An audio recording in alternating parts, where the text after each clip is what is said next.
Avinash institute of education में आप सभी का स्वागत है। मैं हूं अविनाश मिश्रा। आज के इस वीडियो में हम उपमा अलंकार के बारे में अच्छे से चर्चा करेंगे। अलंकार का सभी वीडियो एक साथ अगर आप देखना चाहते हैं तो उसका लिंक आपको नीचे डिस्क्रिप्शन में मिल जाएगा, नहीं तो प्लेलिस्ट में जाके अलंकार का सभी वीडियो आप एक साथ देख सकते हैं। अलंकार दो प्रकार के होते हैं, शब्द अलंकार और अर्थ अलंकार। जब किसी कविता की सुंदरता शब्दों के माध्यम से बढ़ाई जाती है तो उसे शब्द अलंकार कहते हैं। जब किसी कविता की सुंदरता जो है अर्थों के माध्यम से बढ़ाई जाती है तो उसे अर्थ अलंकार कहा जाता है। तो जो उपमा अलंकार है वो अर्थ अलंकार का एक प्रकार है। समझ में आ गया? उपमा अलंकार जो है अर्थ अलंकार का एक प्रकार है। तो आज हम उपमा अलंकार के बारे में अच्छे से समझेंगे। अगर ये वीडियो आप पूरा देखते हो तो आपको दूसरा वीडियो देखने की जरूरत नहीं पड़ेगी, आप एकदम अच्छे से समझ जाओगे। तो चलो परिभाषा देखते हैं और समझते हैं। जहाँ पर किसी एक वस्तु की तुलना दूसरी लोक प्रसिद्ध वस्तु के रूप, रंग, गुण, धर्म या आकार के आधार पर की जाती हो उसे उपमा अलंकार कहते हैं। ये आपकी परिभाषा है। अगर आप परिभाषा को देखोगे तो आपको समझने में थोड़ा सा कठिनाई होगा, लेकिन जब मैं आपको उदाहरण समझाऊंगा तो आप एकदम आसानी से समझ जाओगे।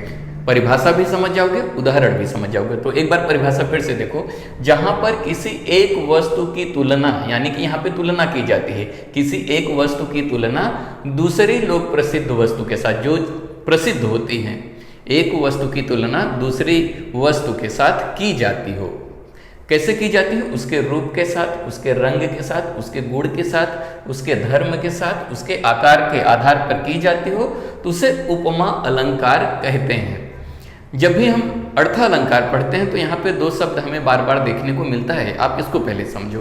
पहला है उपमेय और दूसरा है उपमान। ये क्या होता है आप इसको पहले समझो।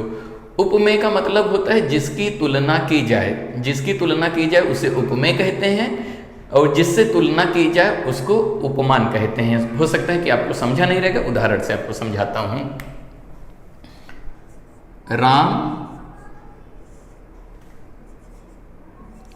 श्याम सा सुंदर है। यहां पे आप समझो उपमेय क्या होता है, उपमान क्या होता है। राम की तुलना श्याम से की जा रही है। राम कैसा है? श्याम के जैसा सुंदर है। समझ में आ गया?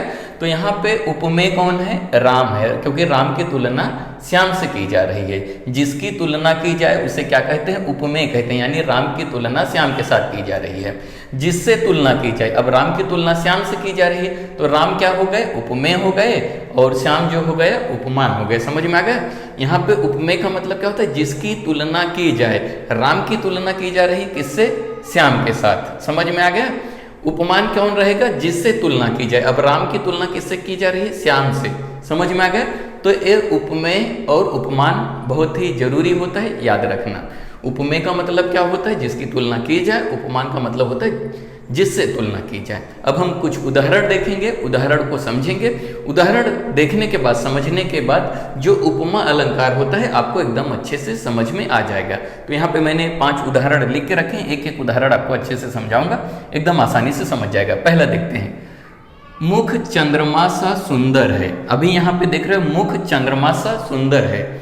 यहाँ पे जो है मुख किसके समान सुंदर है? चंद्रमा के समान सुंदर है। मुख की तुलना किसके साथ की जा रही है? चंद्रमा के समान की जा रही है। यहाँ पे देखो मुख चंद्रमा सा सुंदर है, यानी कि मुख जो है, मुख मतलब जो चेहरा होता है, किसके समान सुंदर है? चंद्रमा के समान। अब यहाँ पे मुख जो हो गया उपमेय हो गया। उपमेय मतलब जिसकी तुलना की जा रही है। मुख की तुलना की जा रही है चंद्रमा के साथ, तो मुख क्या हो गया? उपमेय हो गया।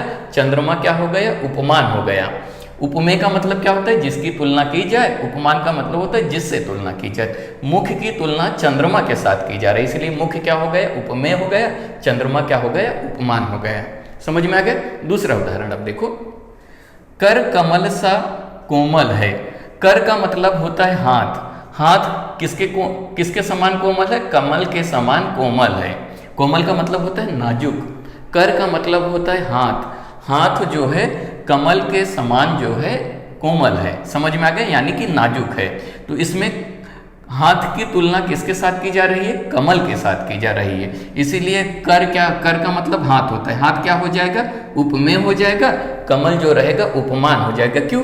क्योंकि हाथ की तुलना कमल के साथ की जा रही है। जब भी तुलना की जाती है तो वहां पे क्या होता है? वहां पे उपमा अलंकार होता है। समझ में आ गया? जब तुलना की जाती है।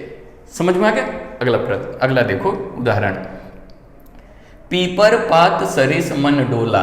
पीपर पात का मतलब, पीपर का मतलब होता है पीपल। पीपल, पात मतलब पत्ता, पीपल के पत्ते। पीपल का पेड़ होता है ना, पीपल का जो वृक्ष होता है उसके पत्ते। ठीक है। पीपर पात, पीपर मतलब पीपल का पात। सरिस, सरिस का मतलब समान। मन डोला, मन कैसे डोला? पीपल के समान, पीपल के पत्तों के समान मन कैसा डोल गया।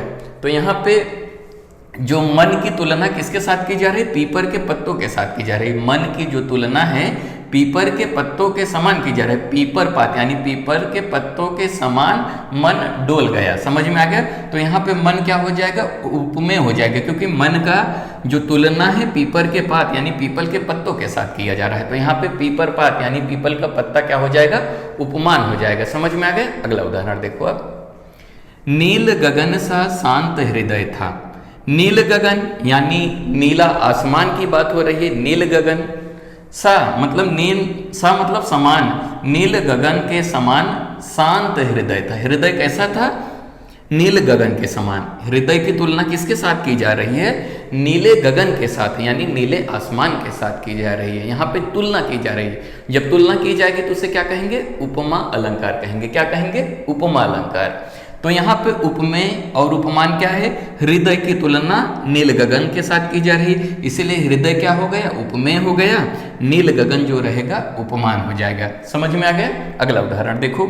ओ लड़की चंद्रमा सी चमक रही थी। ओ लड़की चंद्रमा सी चमक रही थी। वो जो लड़की है वो किसके समान चमक रही थी? चंद्रमा के समान चमक रही थी। लड़की की तुलना चंद्रमा के साथ किया जा रहा है ना? इसलिए क्या हो जाएगा?